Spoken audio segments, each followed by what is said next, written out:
What places stir us? What sights stun us?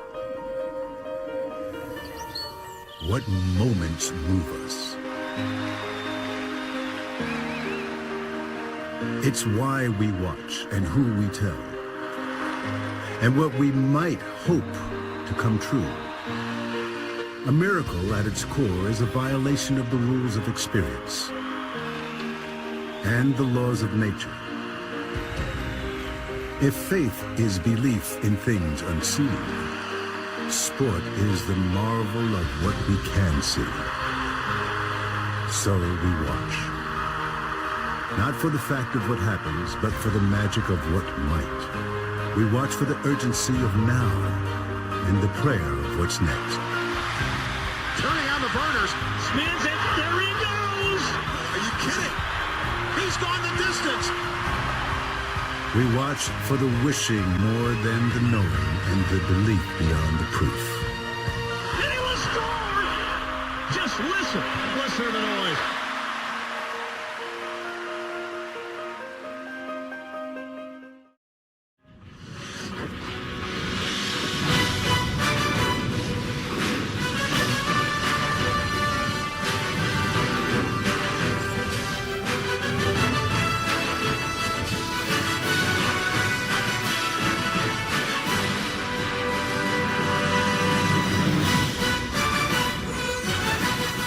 Weather on this historic day. The Rose Bowl, bathed in sunshine, sitting at the foot of the San Gabriel Mountains, as we welcome you to the college football playoff at the Rose Bowl game, presented by Northwestern Mutual. We like the sound of that, the 101st Rose Bowl, but unlike any other.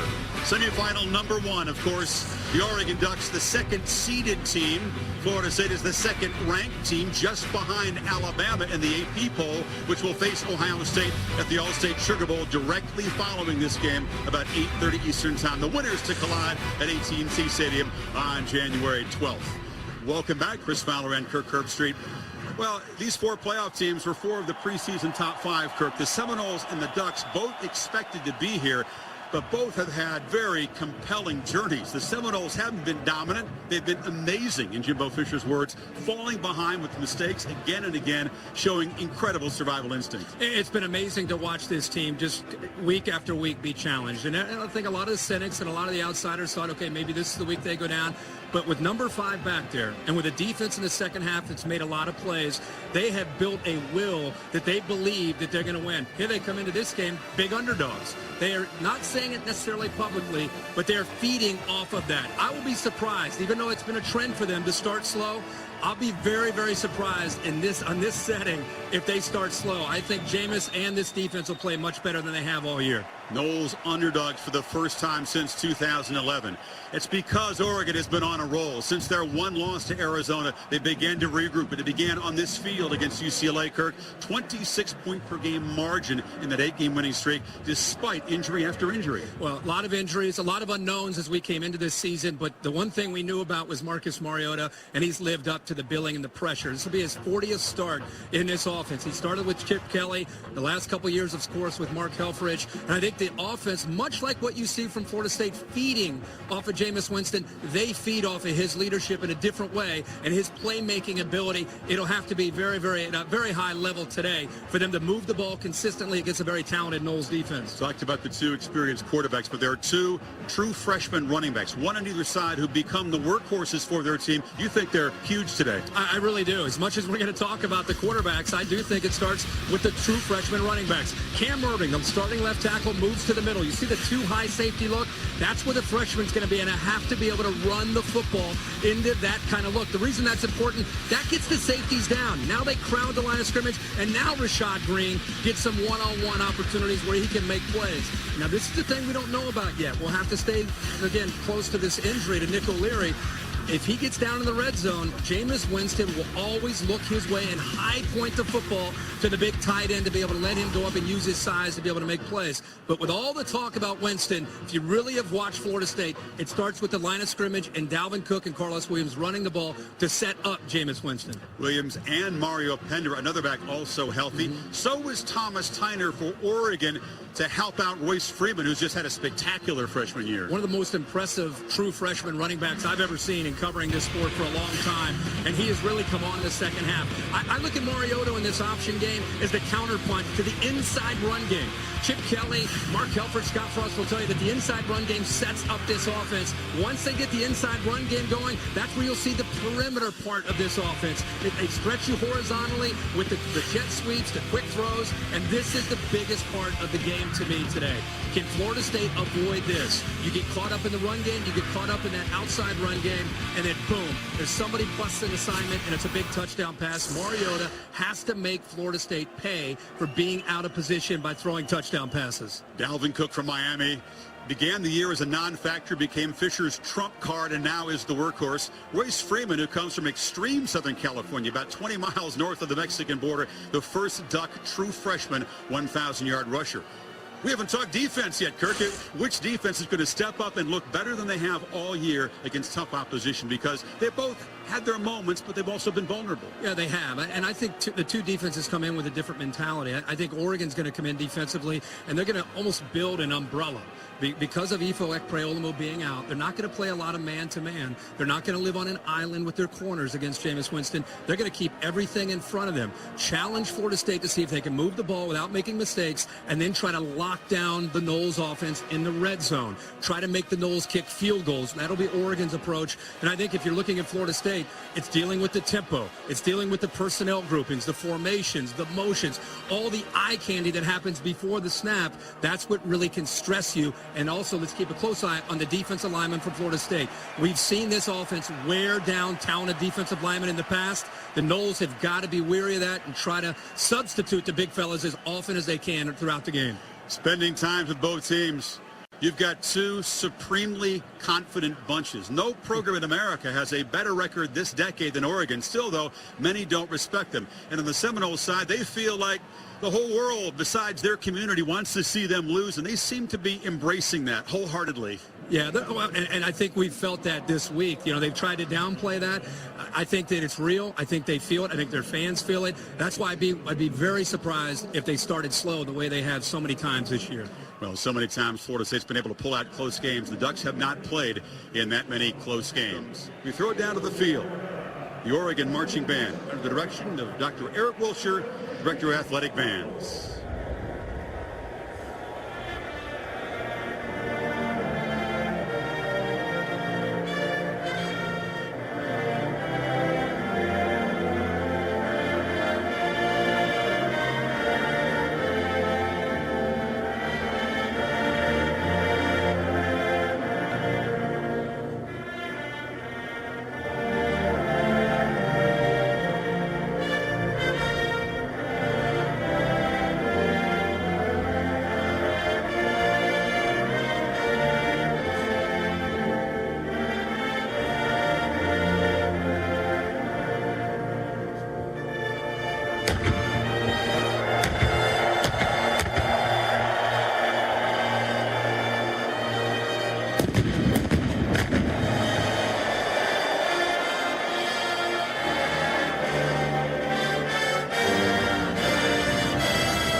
you might not have a pulse. Ducks in familiar territory. They played here 20 times in the past.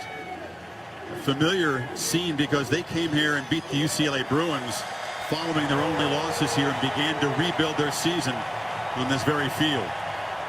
Lots of green and gold. Folks making the 859-mile journey south.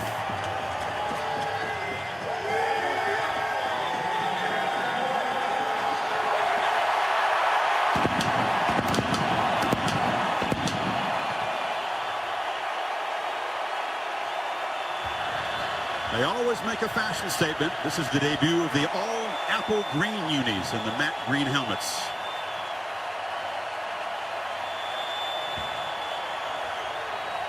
Jake Fisher, one of the key components of that offensive line, as the higher seed.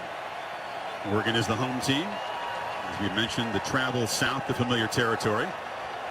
The Florida State Seminoles back where they, of course, won the final BCS title a year ago. They've not yet played in an official Rose Bowl game, however.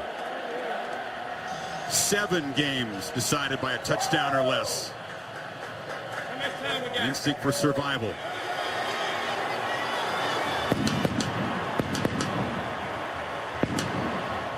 A win streak that stretches back 29 games to late 2012.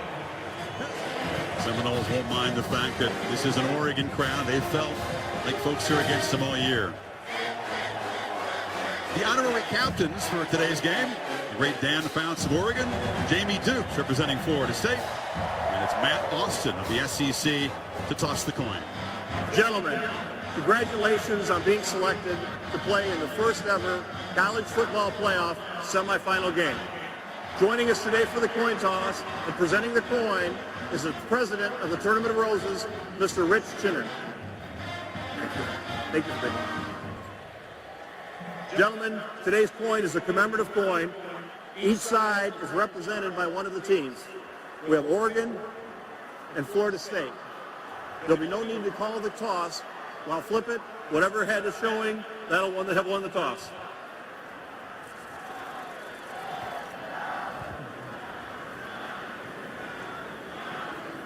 And it is Florida State.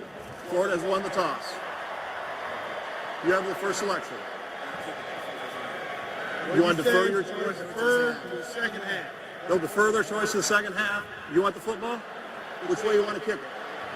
Okay, Florida State over there, Oregon over here. Chris, thank you very much. Coach, what most tells you your team is ready? We're just, our mindset's good. You know, we're a loose operation in general, and we're focused, confident, and ready to go. Appreciate the time and best of luck to you. All right, let's go over to Heather with Jimbo Fisher. Tom, thanks so much. Coach, we saw what nobody wants to see. Your tight end, Nick O'Leary, went down running a route, tweaked his hamstring. What's his status for the game? He's fine. He felt it get tight, and he caught it beforehand. We went in and got it stretched out, so he's good to go.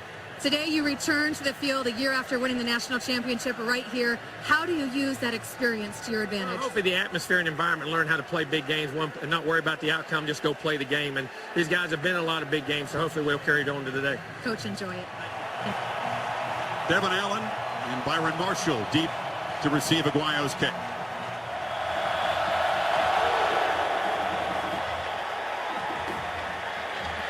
They'll bring it out. This is Allen. The sprinter still loose.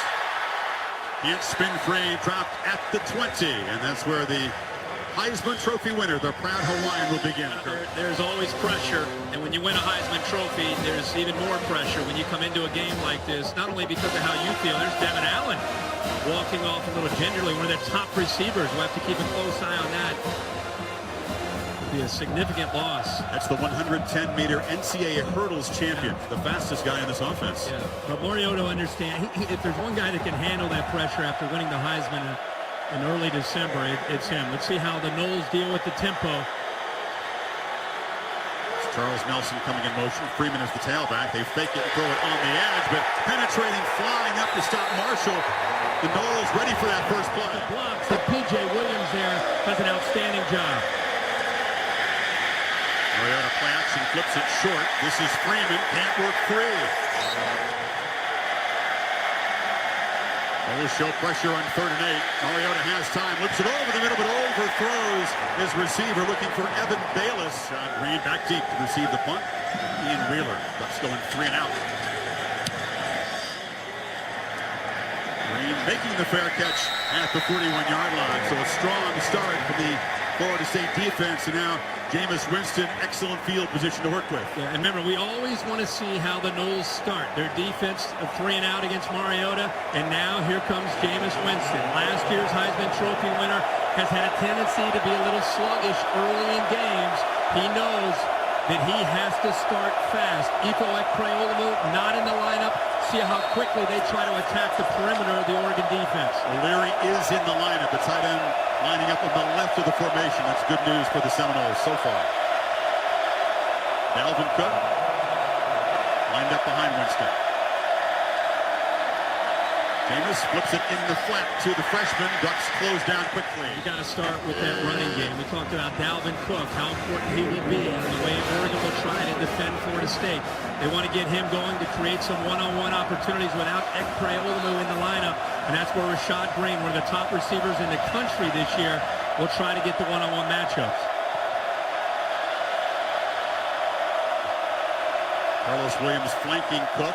It's the young guy with the ball running right, has a crease, and has a first down, or nearly a first down. And a really good block by Carlos Williams, number 9. Just follow him. He usually is a runner. But here they put both their starting running backs in the lineup together, and he follows Carlos Williams, who puts up a nice block out on the perimeter and gives Dalvin Cook some room to set up a very short yardage situation here on 3rd down. The feeling is the Ducks don't see a lot of two-back in the No, Pac-12. not at all. It's Freddie Stevenson in front of Williams. Williams has a first down into Oregon territory, cuts it back, dragged down inside the 30. O'Leary picks up a great block. He's in motion here, and he is going to be able to get this block on the outside linebacker, Tyson Coleman, and that's what freed it up. Actually, it's a safety, Eric Dargan. He just submarines him right there to win the edge, and it frees up Williams to pick up huge yards along with another block by a receiver downfield. Not a clean handoff, and Williams is popped immediately. The middle of that Ducks defense rising up. That's DeForest Buckner, their best defensive lineman. Dalvin Cook back in. Winston fakes it to him. Rolls. A stiff arm to gain some space and scoots out after a very short gain. It'll be 3rd and long. Late clock winding down. Ducks rush 4. Winston pressured. Backpedaling, and now we'll just heave it down out of bounds. So Oregon only rushes 4, but takes away time for Winston. Didn't have anybody to get the football to. You'll see these linebackers drop back. They sit back, take away the underneath routes. The other linebacker and safeties taking away the deeper routes, and eventually Jameis Winston just has to throw that football away. 46 of 49 in his career from 43 yards is almost automatic. Personal foul, hands to the face, defense number 86. Half the distance to the goal, automatic first down. But it's not a 5-yarder. It's a crucial 15-yard. These are the mistakes you just cannot afford to have, especially on a play like special teams. How about the officials there? They caught French right in with his right hand up into the face mask and just pushed him back. I think French on one side, and you got Prevost on the other. There's the left forearm that went through, and that's the one that they called, but both of them using the same technique, and they caught Prevost on the left side. The ball moved inside the 15, first down. Option look. Winston on the keeper, spins for a yard. Doing a good job of gap control here once they get inside the red zone. They need to force field goals. Winston straight back. Hit, loses the ball. A scrum. And the Noles retain possession. And then they brought him. They brought him late. Nobody picked him up. Jameis Winston, because of his vision downfield, he didn't sense him at all. And Prevost walked out. This is an outside linebacker with a body of a safety, but he was walked out over a slot receiver, and they brought him late, surprised the Noles up front and Jameis Winston. Bobby Hart, the tackle, making that crucial recovery, but it's 3rd and 17. A screen. Williams, wide open, knocked down at the 11-yard line. Red zone defense is the deciding factor in this game. Sure do. So Dwyer made it from 43, taken off the board. This from an angle in 28. No problem again. Oregon does well to prevent a touchdown after that personal foul, and now it swings back to Marcus Mariota, the current Heisman winner, and his second possession for Oregon coming up. For fans like you of that classic 80s video game, Super Mario Brothers, I think there were 8 worlds in that game, right? For number 8? Yeah, it took me about a month. I think I conquered all 8.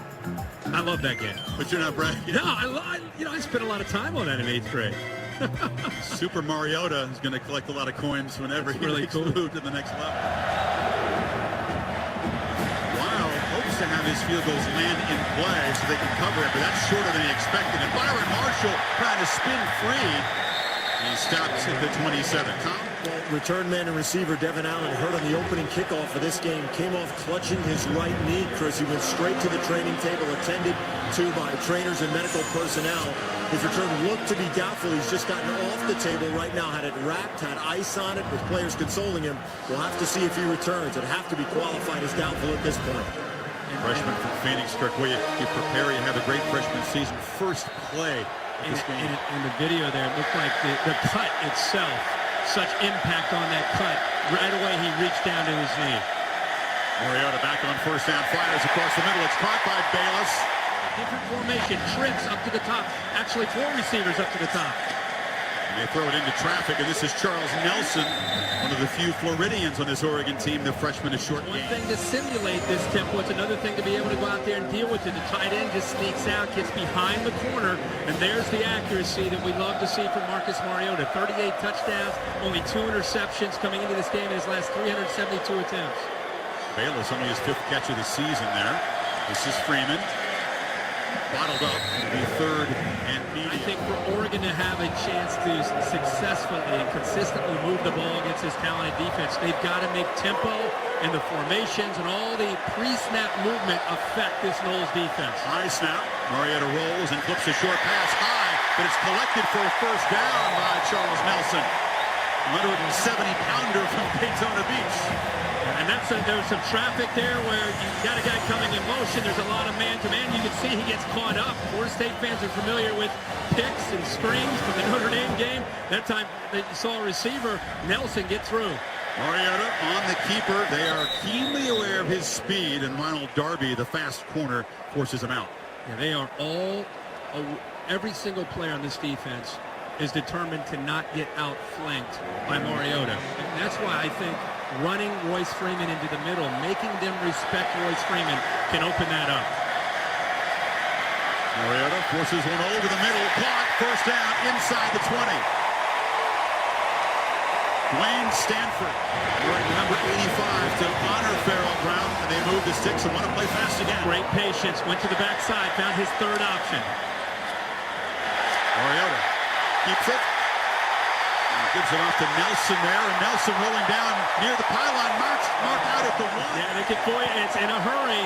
That's after the pitch. He goes in, tries to reach out, comes up, the ball is short. Good spot. And now diving over the pile for a touchdown is Freeman. And the Ducks strike back quickly.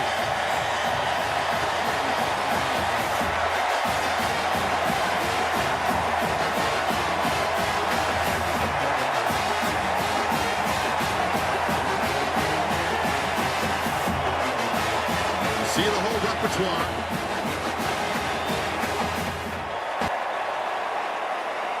Just at the snap. Therefore, the last play never occurred.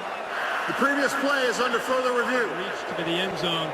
The buzzer went down to the umpire. He stopped the play before the next play would allow him to score the touchdown. This is where he stretches out. Great effort by the true freshman, Charles Nelson. It's about the ball. The ball hit at about the 6-inch line. I think it was a perfect spot. I don't think he broke the plane there at all. Nelford just saying, wait a second, we knew he wasn't in. Let us have the next play. We're going tempo here. The review is actually a big break for Florida State.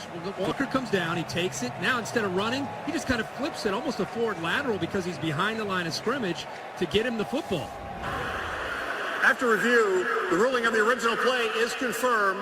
Be first and goal, Oregon, on the 1-foot line. If you've not seen a lot of Oregon this year, number one, shame on you because it's a fun offense to watch.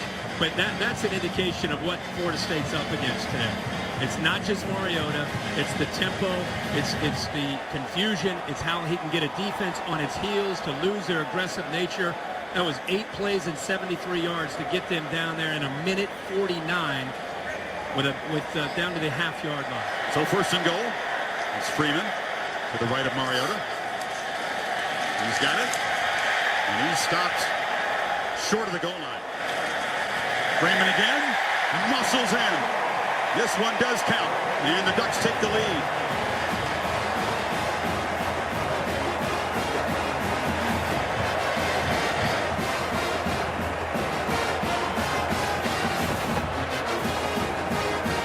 Took 9 plays to go 73 yards and answer Florida State's field goal. 2:03. Very time-consuming by their standards. And now they'll spread them out and get a look. They go for 2 quite often if they think it's an advantageous play. And they're going to throw it. This is Taylor Alley. Pitches it out, and the Ducks grab a point. 8-3. Christian French, who's a linebacker, made the catch. Former tight end. They move him out there. They give him the football, and he knows what to do with it with his background of playing tight end. Lowers that shoulder, breaks the play to get the 2 points. Haley is the number 3 quarterback. He's run a couple in, and now he's thrown for 2 two-point conversions. The Ducks up 8-3. Matt Rogan to boot it away. Ducks will use 2 kickers. And after mishandling it, Whitfield will bring it out. The 100-yard hero last year. He loses the ball. A scrum down there at the 15. Florida State again recovers one of its own fumbles. For people that aren't familiar with Oregon in the extra point, they will stretch you out like this every time, and then they'll look for matchups. And they see a matchup right here with 3 of their offensive linemen and only 3 Florida State defenders. Now you have a guy right here all by himself. So they see the 3-on-3 to the outside. They fire the ball to the outside. They say, if you're going to give us a 2-pointer, we're going to take it. Throw it to French. 3 blockers, make the blocks. And if Florida State doesn't make an adjustment, we'll see that time and time again. That's the Chip Kelly influence there on the extra point. A junior linebacker from Iowa getting 2 points in the Rose Bowl. Winston and the Knowles back to work from the 15. Cook. Well strung out by Oregon's defense. Oregon, as we've seen, tempo, tempo, tempo. They've got to get Florida State on the heels, which they did on that last drive. Big plays off of play action from Mariota.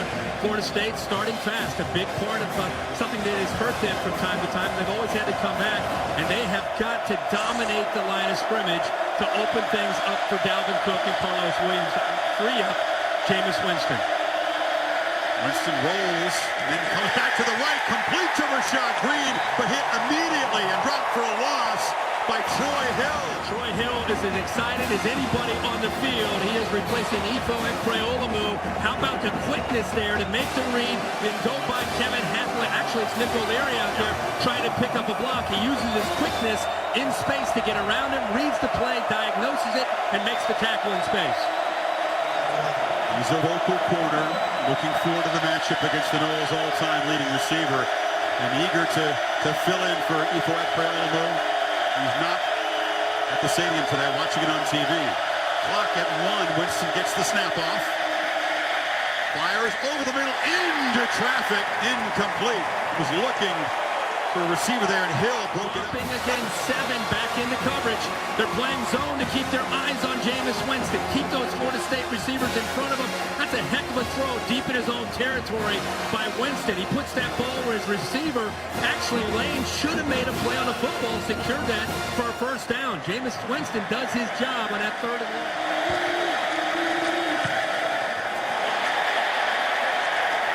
Shanked it out of bounds, and Oregon already up by 5 will have field position at the plus. Mariota, 4 of 4, and it was the first time in this game we've seen what tempo can do to the Florida State defense. They were on their heels. Marvelous play here by Mariota, getting it out to Nelson. Comes up just a little bit short before Royce Freeman takes it into the end zone. How will Florida State and Charles Kelly adjust to the tempo and the speed in which they just saw Oregon execute on that last drive? After a 27-yard punt, Ducks take over at the 40. They fake it to Freeman, fire it near side. This is Byron Marshall. last year's leading rusher, converted receiver, who's been very What we're productive. seeing right now is not just tempo, but they're stretching Florida State. They're stretching them horizontally right now with the quick throws, with the sweeps to the outside. And what that does is it opens up vertical throwing lanes and also running lanes. Mariota again fires near side. Another catch made by Evan Bayless.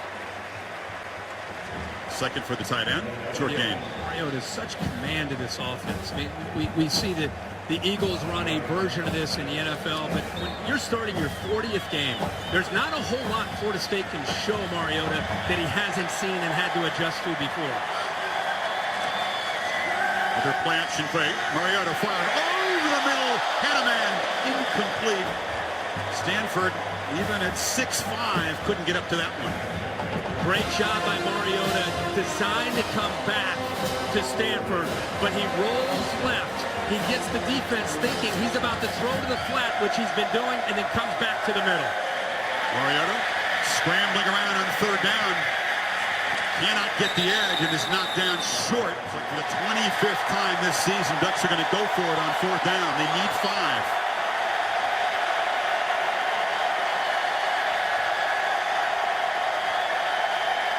Marshall comes in motion. Mariota trying to make a late change with 4 on the play clock.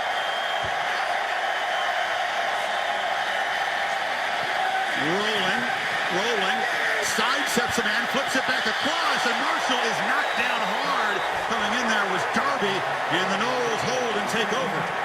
That's why you can never give up on a play with Mariota. He improvises. He keeps plays alive. He's rolling to his right, and you think that he's going to throw to one of those 4 receivers, right? Somebody's going to have to be open.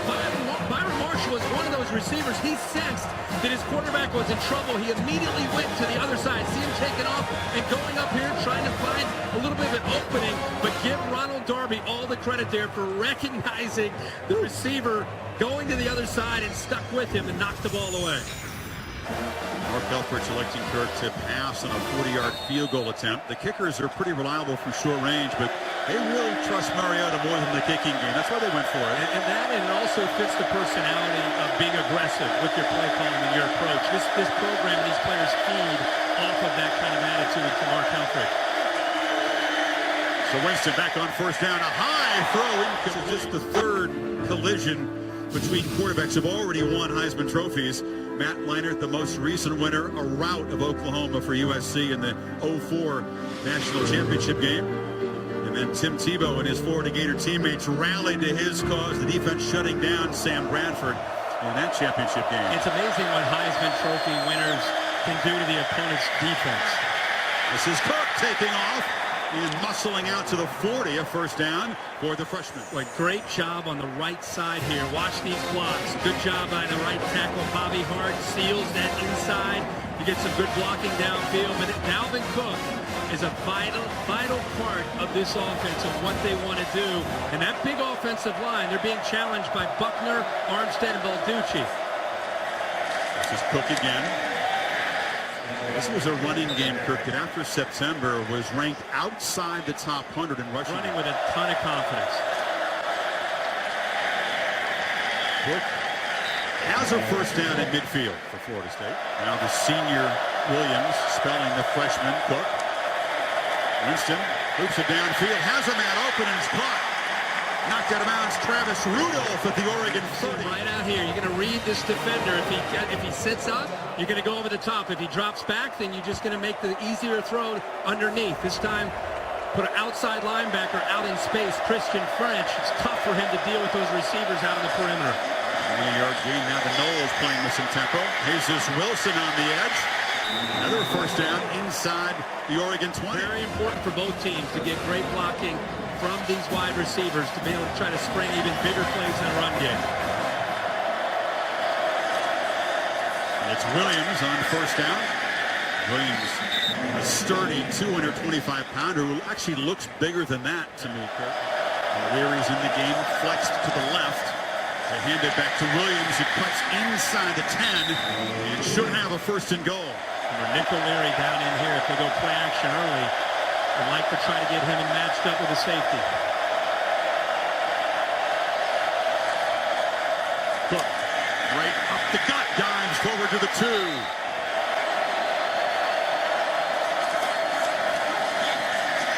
Cuts it back, knocked down short at the 1-yard line. Ducks dive for the football. Williams in the I formation. And Carlos Williams tries to bounce it, but he'll be dropped for a loss on the final play of the quarter. Rodney Hardrick, the smartest of the Duck defenders, says coordinator Don Pella made the play. A flag comes in late. Offside, defense number 33. Half the distance to the goal. We'll run 1 on time down. So Tyson Coleman guilty of an offside that takes the tackle for loss away and untimed down about a half-yard away. Yeah, and had nothing to do with it. He's just on the edge there, lined up across the neutral zone, and it's an easy call for the officials. And Oregon's defense steps up just like they want to do. Untimed 3rd down. Williams, no! And the Ducks showing they are a very stout, short yardage defense. They just clog up the middle and nowhere for the physical tailback to go. What better way to send a message to the country against this Florida State offensive line? We're not tough enough. We can't handle this. How about 3rd and short, doing it twice? They just shoot these gaps right here. Safety comes in to help out as well. You know when you see Mario Edwards, the outside linebacker, in, they're going to run right. They try to run right, and the Ducks win the battle at the line of scrimmage. Carlos Williams is short. Reggie Daniels helped them to stop. They got a time to think about it now. Do you go for it on 4th and 1? Edwards lined up behind the tackle. Option look. Winston, keeper, reaches for the goal line. Touchdown! And the Seminoles reclaim the lead by a few inches there. They had to work for it. Interesting call by Jimbo Fisher. A look that he has not shown much at all. On 4th and goal, Jameis loses ground, about to pitch, and then decides to cut underneath. Tony Washington grabs a hold of him, and it's really going to come down to his knee touch before he breaks the plane. He looks he down. May be down. He's going to take a look at this. Previous ruling of a touchdown is under further review. After review, the runner's knee was down with the ball short of the goal line. Ball will be placed at the 1.5-yard line. First down. That may have ultimately cost him. Watch out, you're supposed to attack downhill. And instead of attacking downhill, he loses ground, and then instead of pitching, decides to run it. And that's where Tony Washington was about to go out for the pitch. This puts his right foot into the ground, comes back down, and makes that play on Jameis Winston to get him short of the end zone. Mariota backed up in the shotgun now from inside the 1-yard line. And it's Thomas Tyner, a tailback, and Mariota wants to flip it over the middle, and a short-armed it incomplete. Florida State, one thing they're doing a good job of is they're not necessarily blitzing a lot, but they're getting pressure in the face of Marcus Mariota. Tyner hit.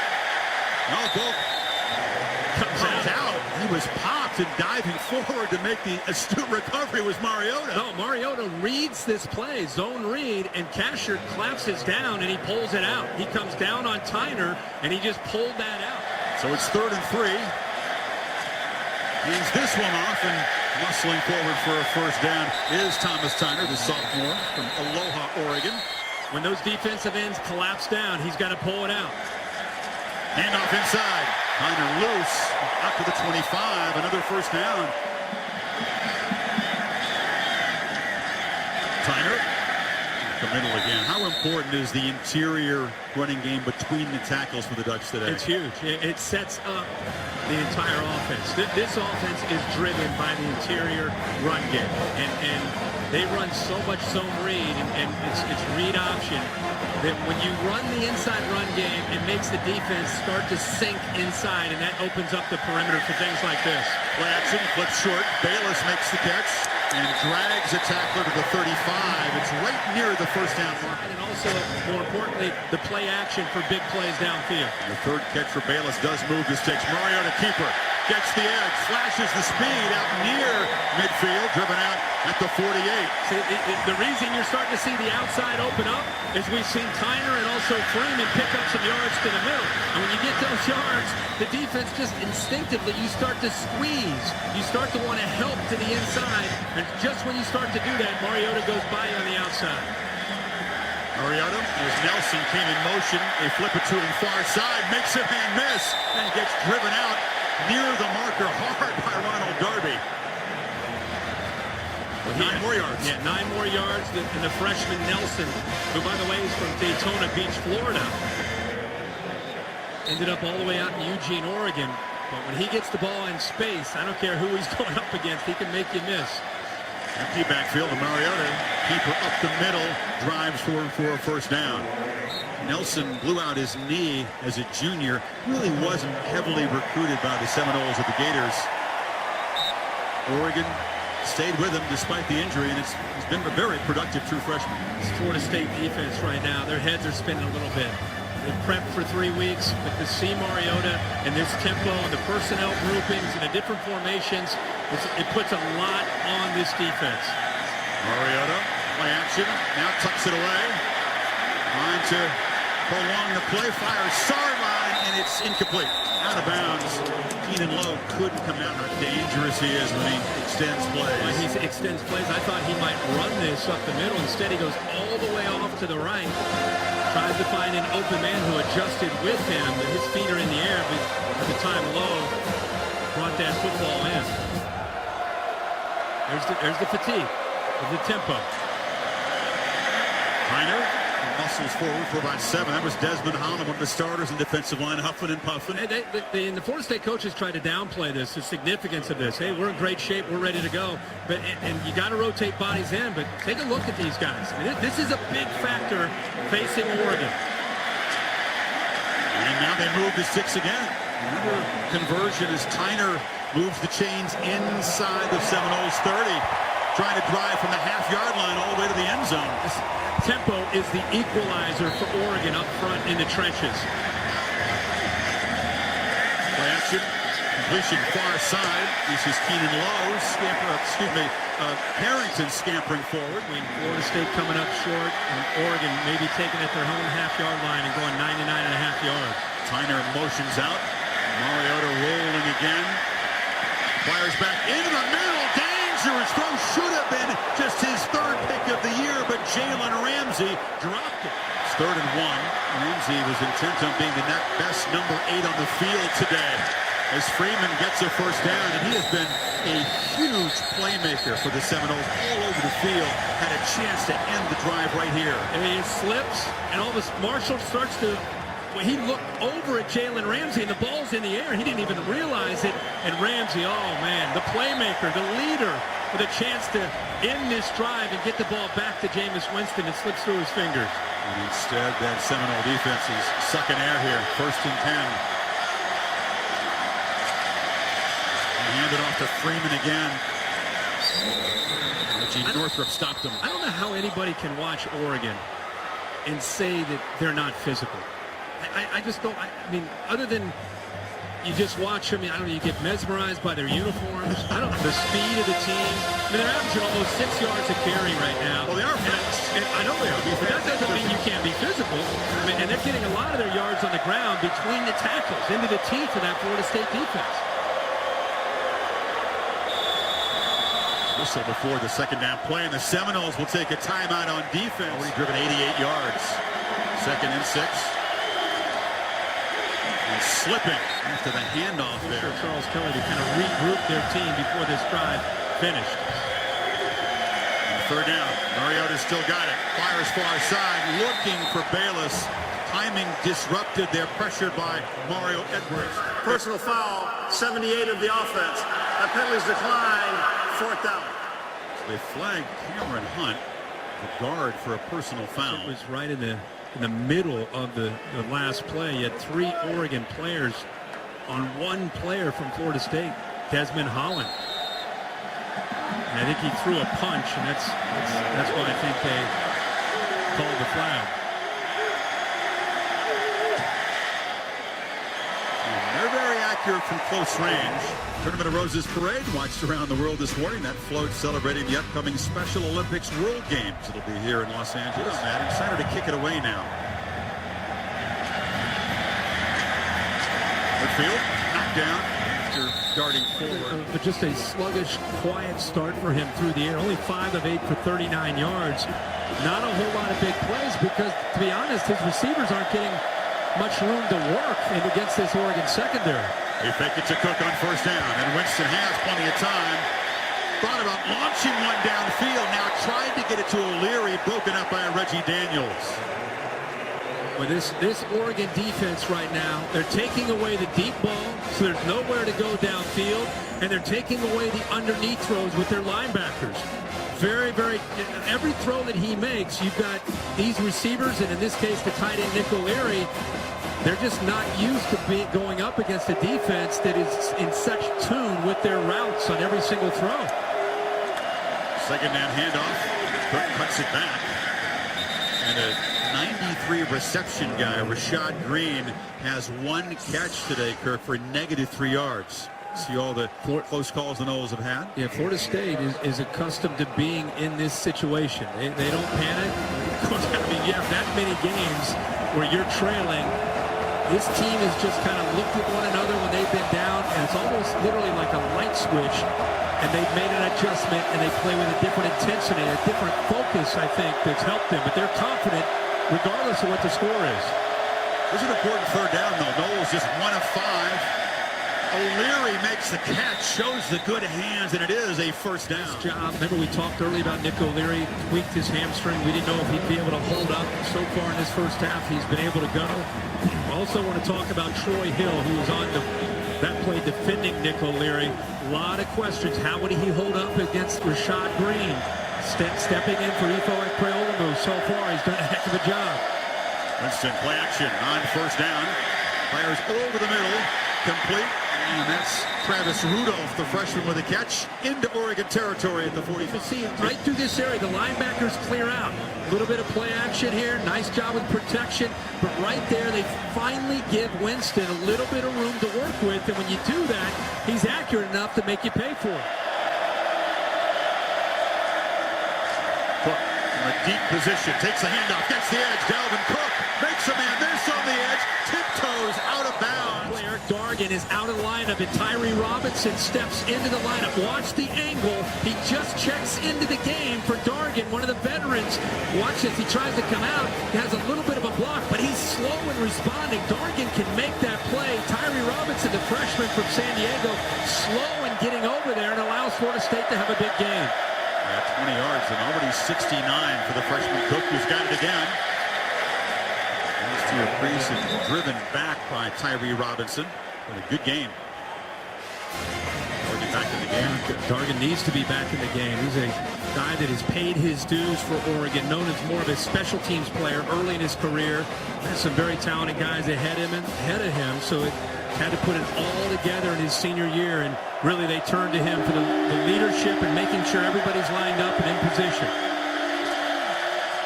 Cook cuts back. Flag comes in as Cook has a first and goal.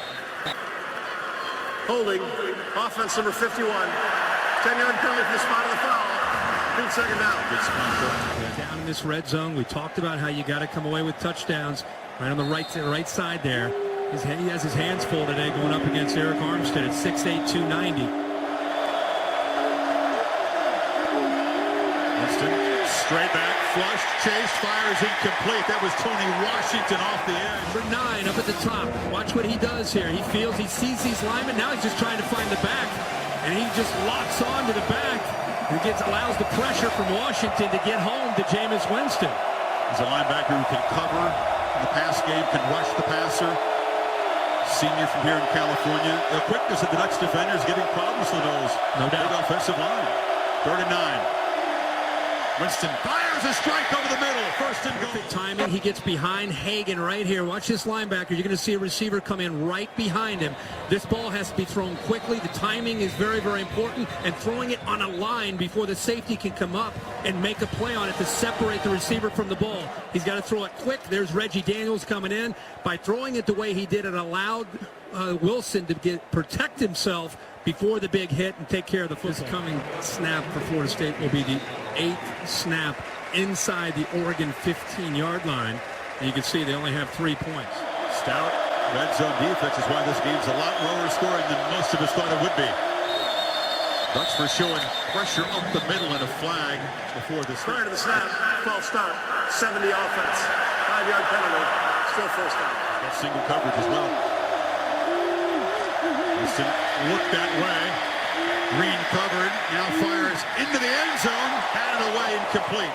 Eric Dargan toughing it out, got a hand on it. Not only is he toughing it out, this guy does a good job of staying with the receiver in space. He gets his hands on his football. There's Coleman closing in. Watch him step in front of that, in front of Rudolph, get both his hands on that ball. Florida State very, very fortunate that Dargan does not intercept that football that Jameis Winston's through. So a second and goal. They hand it to Cook, who cuts it back. Running through some arm tackles down to the 3. Watch him put his right foot in the ground when he sees the cut back behind Cam Irving, the big center. Does a good job. That ball can bounce to the outside or it can cut back. He felt the leverage of the defense to the outside, recognized it early enough, pressed it, and then cut it back behind Irving and picks up good yards to give him a shot here on third down inside the 5-yard line. Play clock down. Did he get it off? No, flag. Snap. Winning game. Offense in the 5. That is huge. Williams lined up to the right of Winston. Winston looking left, now back over the middle, fires, incomplete. There was a collision. O'Leary fell down. No flag. Tyree Robinson tangled up. Remember the hamstring? It doesn't seem to affect him, but boy, they are locked up and pushing on each other. Oh, wow. No wonder Nick O'Leary's looking, what in the heck's going on here? Where's the call? Dwyer, who has never missed in his career inside the 40, knocks it right through. Once again, the Seminoles march a long way, 65 yards in this case, cannot find the end zone. Kickoff by Dwyer will be a touchback. Reminds me a lot of the AFC and NFC championship weekend.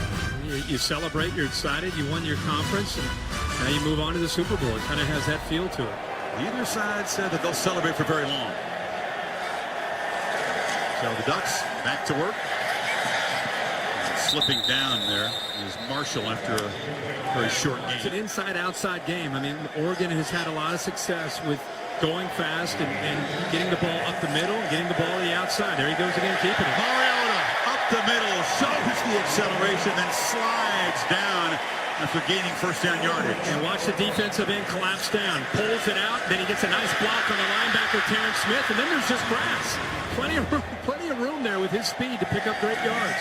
Now play action on first down. Mariota looks down into coverage. It's caught by Keenan Lowe. Flag comes in as he's hauled down by Darby. Pass interference. Offense number 7. 15-yard penalty for the previous back. Repeat first down. It wasn't the PI call that Fisher wanted, but it's a huge one because it nullifies a massive gain.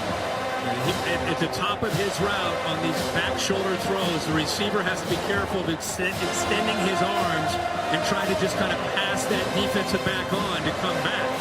See some drawing there between Lowe and Darby.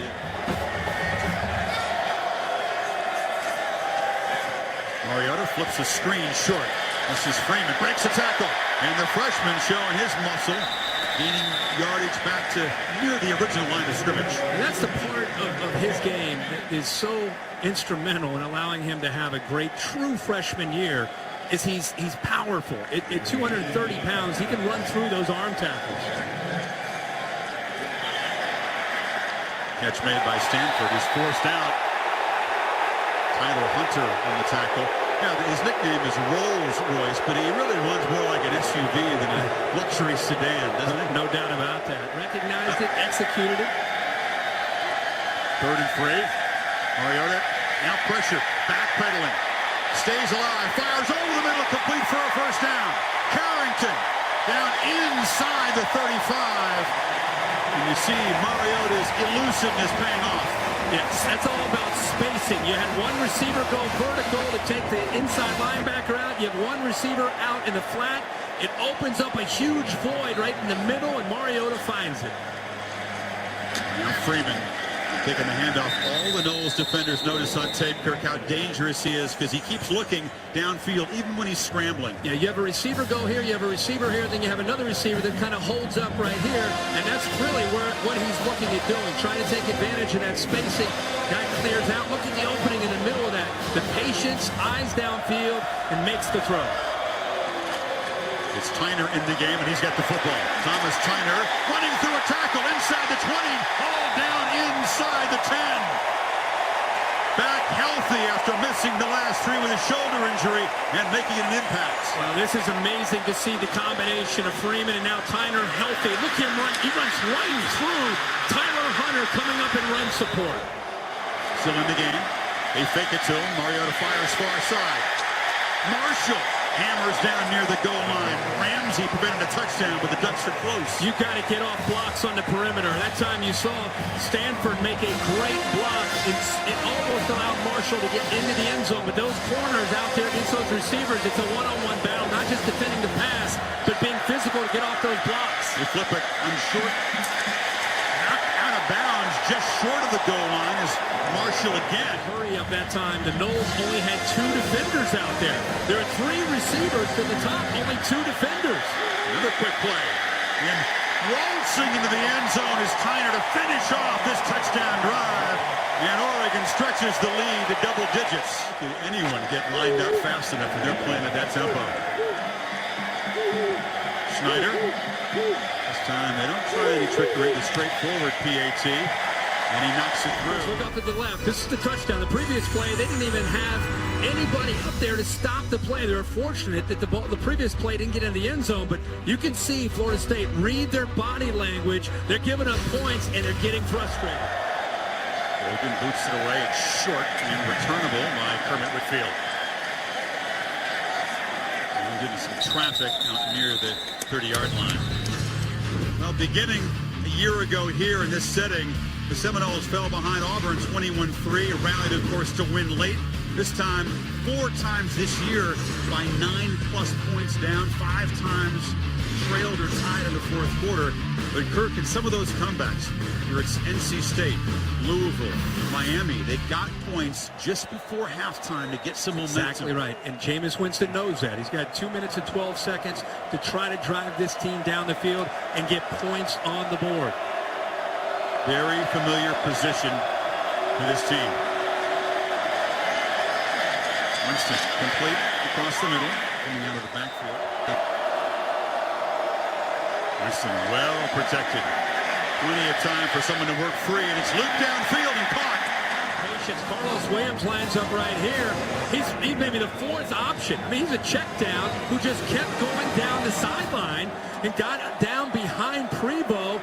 He was supposed to be in the backfield. How about the timing, the protection, and the patience that time by Jameis Winston to find the running back down the right sideline. Winston across the middle, caught by Erman Lane, and the freshman takes a big hit. But has a first down at the 25. You saw Prevo. You're going to see a route here and back to the inside. 2 Ducks defenders run right into each other. Prevo, the defensive end, gets in the way of the corner. Cisse. It was a quickly move to the 25, and now a whistle before the play. Before the snap, illegal substitution on the defense. 12 men in the formation. 5-yard penalty. Still first down. The previous play on that nice slant that they executed took a big hit that time by Reggie Daniels. Then another one from Cisse. He said, hey, enough's enough. I'm going to take a little breather. So 1st and 5 after the penalty. Williams cuts it back. Has a first down inside the 15. Making adjustments. Final minute of the half now. Winston, again, ton of time. Rolling out, taking off, and knocked down at the 10. Back down to this red zone. They settle for field goal, and they get a touchdown. Leary in motion, and they run it to that left side. Williams breaks free. Center step, standing up, touchdown. Ducks brought the blitz that time, and the offensive line from Florida State picked it up nicely, and that's what freed up Williams to take it into the end zone. Guile makes it a 5-point See game. these 2 linebackers, Chris, coming up on the blitz. Nice job up front by this offensive line, picking it up, feeling it. The center, Cam Irving, comes back on the blitz. Boy, I'll tell you, Cam Irving, look at 75 to the middle of the field. He's on a double team. He senses the blitz. He turns back and picks that up. And you have other Bobby Hart downfield. They react Much better than collectively when they get down. Marcus, 17 of 24, hasn't yet thrown a touchdown pass. In fact, both these quarterbacks who have a touchdown pass in all of their career starts haven't found the end zone yet. No, not yet. And Mariota also has run the football about 39 yards so far on the ground. Jameis Winston, a quiet night, but it's early. Haven't been much of a factor at all in this game in the first half.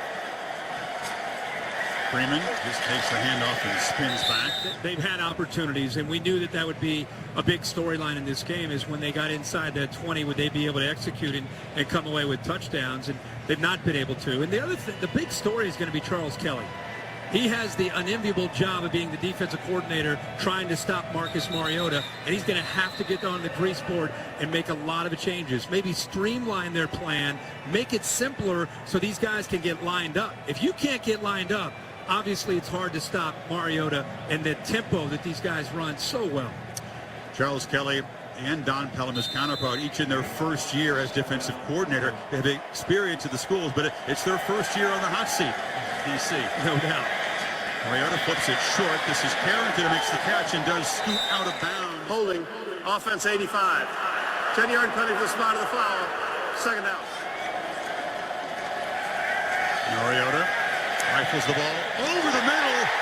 Diving attempt picked off by Andrews. And Mariota throws just his third interception of the season. And it's why Scott Frost is willing to take some chances late in a half. He definitely got his hands underneath that. The elbows are underneath. That is an interception by Nate Andrews, a playmaker for this Knowles defense over the last couple of years.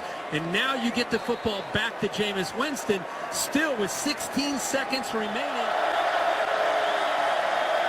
Winston fires, far side complete. Short catch across the middle by Green, first down. 8 seconds to go. Winston fires. Oh, just off the hands of Rashad Green, who was inside the 20. Now with 3 seconds to go, Aguayo trots out right near sort of the career-long line. His great career with just 3 misses. This is potential career long for Roberto Aguayo from 54 yards. Off the post, and now run back. But you can't do it off the goalpost. It's a dead ball. Coach, you are no stranger to comebacks, as you showed in those last 2 possessions. What's the biggest adjustment you need to make to keep that streak alive? Well, I think just keep making plays right now. Don't worry about the outcome. Keep playing it. We got to execute in the red zone. We had some chances down the red zone. The one, man, we could have walked in right there, and we let one slip away on another thing. But score touchdowns in the red zone, moving the ball very good on defense. I like what we're making, nice adjustments. They're moving it, but we're getting some good stops. Coach, thanks for your time. We appreciate it. Let's head over to the Oregon sideline with Tom Rinaldi. Heather, thank you very much. Coach, you have the lead at halftime, but you're playing a team which has come back 9 times this season. How do you keep that from happening in the second half? Just do our deal. You know, we're not playing very well, not playing very smart, not playing cleanly enough.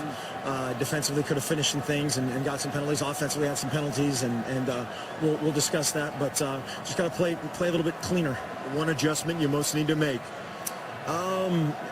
Just that, you know, stay the course. We, you know, had a huge play there, and we had a broken route on the pick. Had a huge play. They got called back for the holding. You know, just a bunch of just little things here and there. Appreciate it, Coach. Good luck. Chris? Tom, thank you. Neither Heisman quarterback with a touchdown pass in the first half, and Aguayo, who had the distance from 54, boinking it off the upright. Wow, that's we have incredible. seen plenty of surprising things in this first half, and expect them to always make them. Buckle up, because it's going to get interesting in the second half. First half, Oregon had the ball 5 minutes less than Florida State, but squeezed in 3 more plays. Both offenses, Kirk, moving the ball pretty well, but all the important plays in that half really came down inside the 15-yard line. Yeah, they sure did. We saw Florida State in many cases have to settle for a field goal. They didn't convert there on that 4th down, but look at the Home Depot coaches' adjustments. It's what can this Knowles defense do to get Marcus Mariota off track and running and executing this offense. Simple zone read. He pulls around, picks up big yards here. They blitz him. They get to him. He's able to pull away and find an open receiver. And this is probably the theme of the first half, the tempo, how it impacted Florida State. In many cases, not even getting lined up right. Definitely on their heels, losing their aggressive nature. And that's something that Charles Kelly's going to have to try to come up with an answer. Oregon kicks it away to Whitfield at the 1. Hermit can't quite get the corner. Good coverage from Oregon. Knocked down at the 20-yard line by Keenan Lowe, the receiver. I love to see these receivers from Oregon on kickoff coverage. I remember Jeff Mayo years ago from Oregon score a touchdown. Next thing you know, he's downfield covering a kickoff. Took more pride in covering the kickoff and making a tackle. And there's Keenan Lowe continuing that tradition. And you also have Charles Nelson, another freshman wide receiver, covers kicks and makes a lot of plays on kickoff coverage.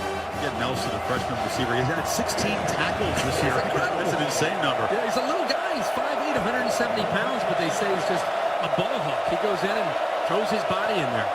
So the second half, when Winston typically shines, they start from the 20, and Jameis fires over the middle, complete for a 20-yard gain. It's Travis Rudolph. Middle of the Oregon defense, underneath, open up. The two linebackers separate. There's the window.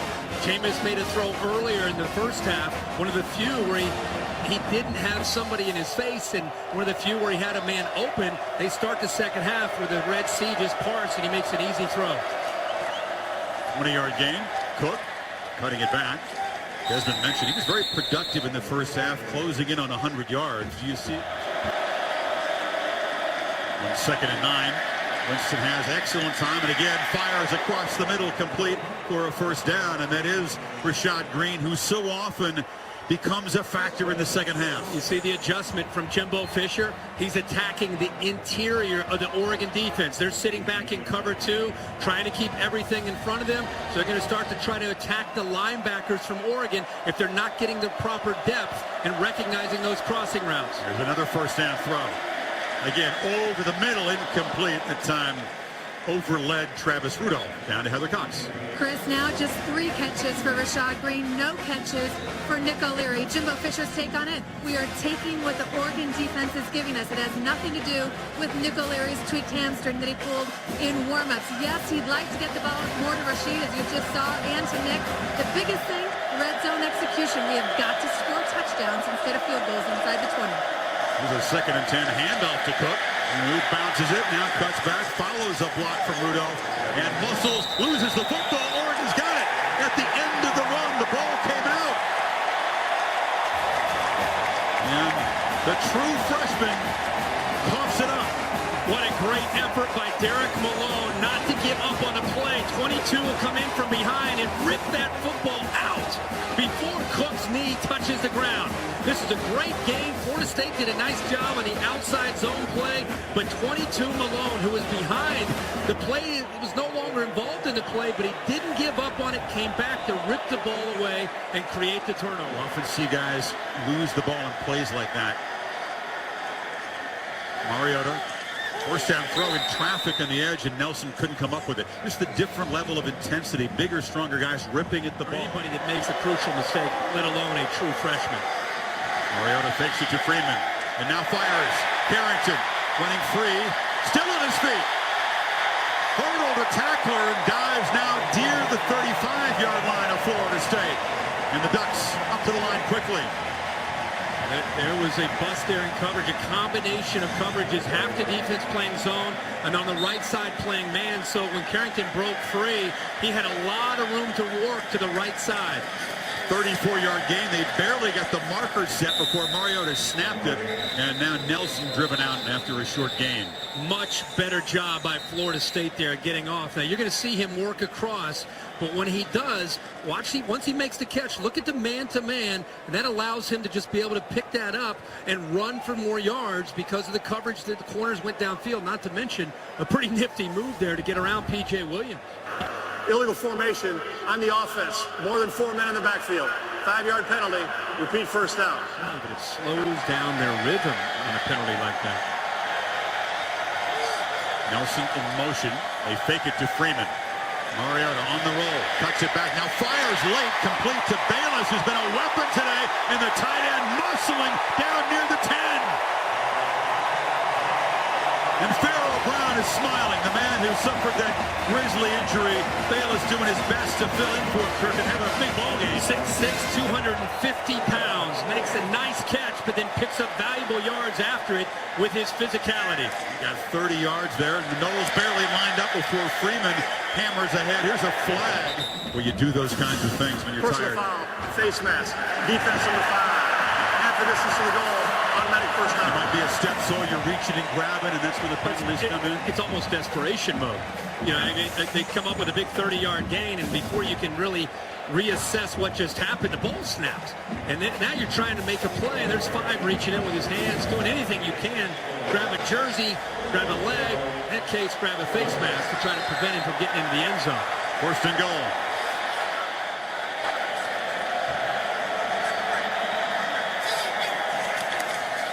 Freeman running right, cuts it back, muscles into the end zone, and the Ducks stretch the lead in their first possession of the second half.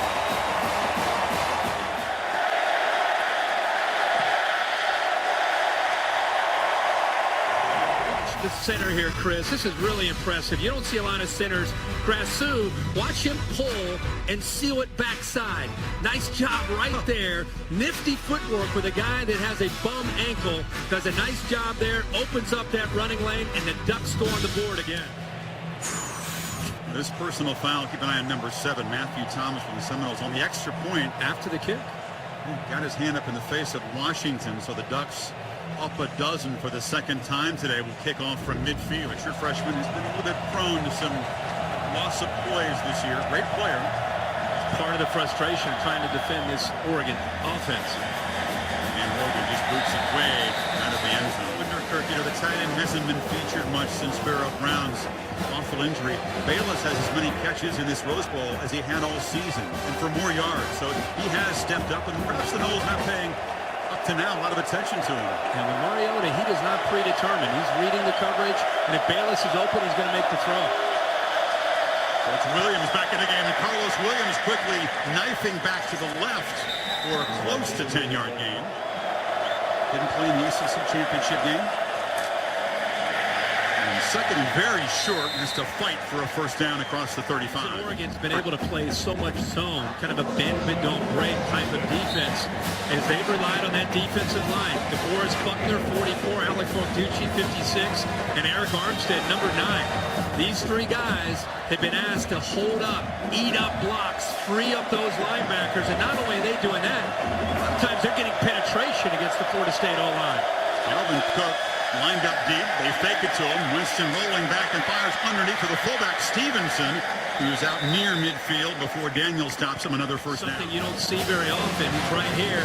He's going to delay and just work his way underneath. You combine that with the action, you get the linebackers out of position. A nice block there by Nick O'Leary. He's fallen off his back foot because of the pressure that he feels from Prevo, but still throws an accurate ball there to the big fullback. Reaction on first down. Winston pressured, loses the ball momentarily, picks it up, but is sacked by Tony Washington. Delayed blitz that confuses the offensive line. And again, Jameis Winston, he's right here. Looks like he's in coverage. He'll sneak out, and then he'll come. Now, Dalvin Cook doesn't see him because he comes so late.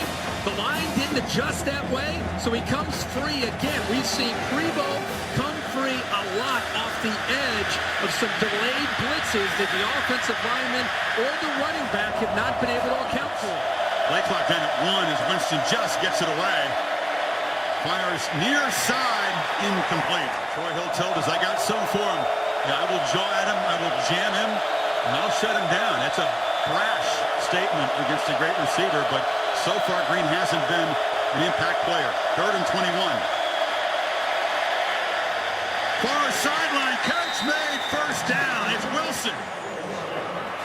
Just make sure, just check that he gets his feet down for the first down. It's a nice catch, gets both his feet down. Remember that play, Kirk, 3rd and 21. Yeah, that is a huge play to keep this drive alive, and Jameis is going a little bit of tempo himself. You're down a dozen points to a rolling offense.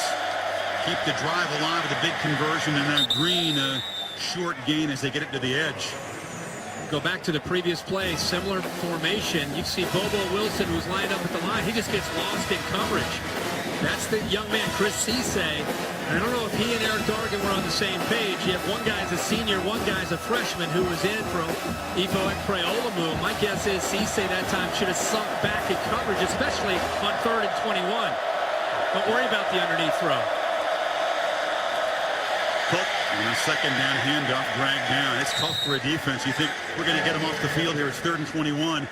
All of a sudden, the big pass, and it's the Ducks who are backpedaling now a little bit. Yeah, now it sets up another third down, obviously much more manageable at 3rd and 3. It's Rudolph motioning in the slot. Winston's going to throw. And they find the spot in the zone. It's Green beginning to get involved. First down in the red zone.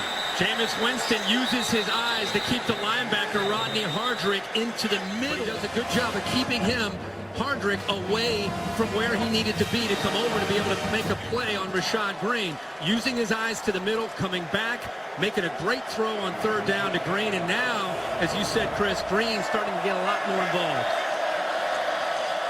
First down play action. Winston on the run. Fires back down near the goal line. Caught and reaching for the end zone. Touchdown, Travis Rudolph. That's how a championship team responds. You thought the Noles were going to go away? How about the call here on 1st and 10? Great mixture of plays by Jimbo Fisher. Some runs, some throws, and on 1st and 10, Oregon brings some pressure. They go play action, and Jameis Winston rolls away from it to get outside of the pressure and makes another accurate throw, this time to the freshman Rudolph. And Aguayo knocks it through. Byron Marshall from his 5 knocked down. You do love the San Gabriels, don't you? Brings it Growing up to your heart. Well, growing up in the Big Ten country in the heart of Ohio, it's dark at about 4 o'clock. It's gray. It's cold. There's snow on the ground.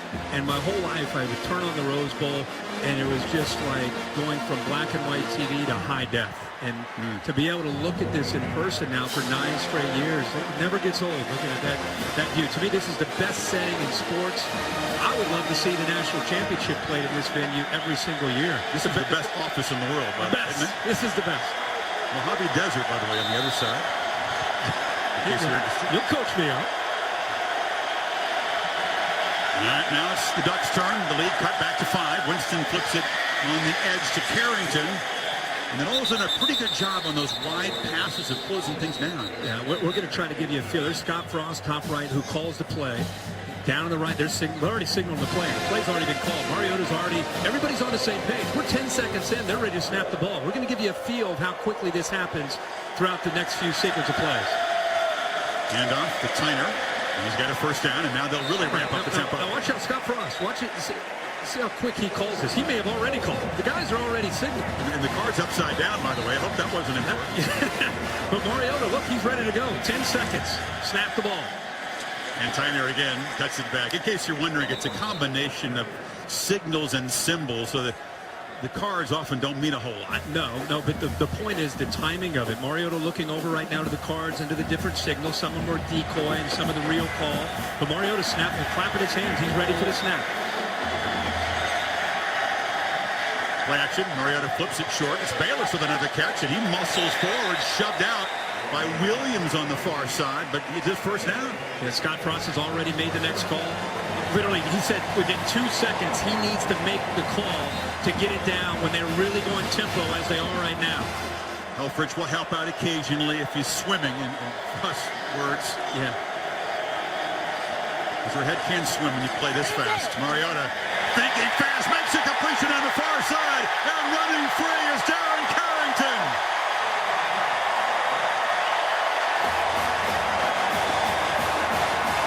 Tempo is deadly, and execution equally so. They ran the same play, the previous play, where he threw it out into the flat to the tight end, right? Bayless made a great catch. They come back with a very similar look, and this time 2 Florida State defenders go out with Bayless, and that opens it up. Mariota does a great job of reading it, and he makes the throw. Mariota's first touchdown pass of the game. Schneider stretches the lead for a 3rd time, back to a 12 points. 56 yards, Kirk. So here's the tight end on the previous play. He's going to go out in the flat. Carrington's going to go down the sideline. And Mariota's going to make this read. He sees that he's got it open in the flat, and he takes it. All right? And then the strength gets the first down. The very next play, now watch this. Now you got the tight end in the flat, and you got 2 Florida State defenders. They take the tight end away. Gives him a nice lane right here, and he makes the throw on time and allows him to come back underneath the safety because he got the football out of his hands quickly. That was the key to being able to make that cut and then eventually take it to the house for another Duck touchdown. The Duck getting a workout as Winston must now answer again, down a dozen points after Mariota's 56-yard touchdown pass to Carrington. Wilson's going to bring it out, or thought he was. Now he is. A double hesitation by Jesus Wilson. Now he gets free momentarily and is driven out at the 12-yard line. When he initially stepped out, remember, it's not his foot, but it's the football. And it looked, that's a tough angle there, but regardless, he came out. But I don't know if he had to come out, but it wasn't just that his foot came outside. It was that the football needed to break. But Winston answer. Again, working the middle of the field and finding Cook. They thought they could attack the Duck inside linebackers, didn't they? Winston breaks free. Knocked down across the 30, a first down. Play action on first down. Winston fires far side. Catch made by Herman Lane, who makes a man miss. Ducks knock him down after a 5-yard gain. Really impressed with the speed of Oregon. That's what they've always been known for. They are closing in on these Florida State receivers. Mariota closing in on a 300-yard game. Does have the uncharacteristic interception that didn't cost him just before halftime. Winston hasn't thrown a pick yet. After a quiet first half for both guys, as far as stats and numbers, starting to see why they're so unique and special with their teams. No doubt. Here's an incompletion and gunned it near side for Rudolph, but it'll be 3rd and 5. One of the rare miscommunications between Winston and the receiver today. He's frustrated with his receiver, Rudolph, because he wanted him to kind of run a banana route. Instead of saying parallel, he wanted him to come up towards the line of scrimmage, and he stays out here. He wanted him to come there. He threw it more where he would be running downhill, and the young freshman instead ran it. He was a little too parallel to the line of scrimmage. They converted 3rd and 21 on the last touchdown drive. They need just 5, but this is an important play. Ducks show pressure, then back off into coverage, but it's Cook underneath, losing the ball. Caught it and fumbled it. Reggie Daniels for the Ducks. A second turnover and a second fumble by the true freshman on this big stage. Ouch. We saw the senior Derek Malone earlier go after the true freshman and knock the ball loose, and this time it's Eric Dargan. The Noles have a first down. Well executed play, but again, it's from behind. The senior Dargan rips that ball loose, and when it goes down, there's nothing but green jerseys all over it to pick up another turnover by Florida State. That ball never seemed to be securely in the arms or hands of the young running back. Here's the leadership of Jameis Winston. A lot of football left. We cannot afford to have him lose his head if I'm Jameis Winston. He's lost the ball twice, though. We'll have to see if they go with Williams from here on out. Now can Mariota make him pay? Play action. They fire it near side. This is Nelson who gets a block. Charles Nelson dancing down inside the 30. It's first down. If you think they've gone tempo before, this team senses when they have a defense and a team. It's kind of that blood in the water kind of feel. That's where Oregon is right now with a nice lead by 12 points. They get a turnover. Now you're going to see tempo. Fake it to Freeman. Pump fake. Running free again is Carrington. Sidesteps a man and scores.